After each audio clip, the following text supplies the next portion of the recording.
চলতি বছরের প্রথম পূর্ণগ্রাস সূর্যগ্রহণ। গোটা পৃথিবীতে বেশ হইচই তা নিয়ে, কিন্তু ভারত চুপচাপ।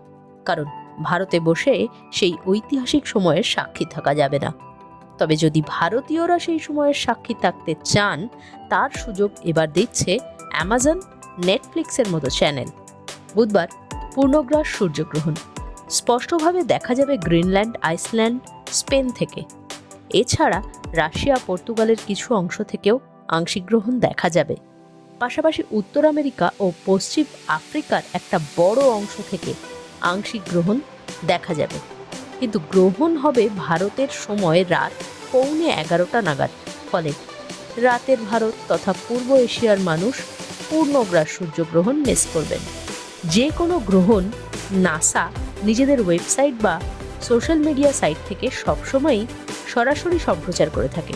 তবে সাধারণ মানুষের পক্ষে সেই চ্যানেল খুঁজে গ্রহণ দেখা সম্ভব হয় না। এবার মূলত এশিয়ার সাধারণ মানুষের জন্য সূর্যগ্রহণের লাইভ স্ট্রিম করবে নেটফ্লিক্স, অ্যামাজন প্রাইম। বুধবার রাতে সেই লাইভের সাক্ষী থাকতে পারবেন ভারতীয়রাও।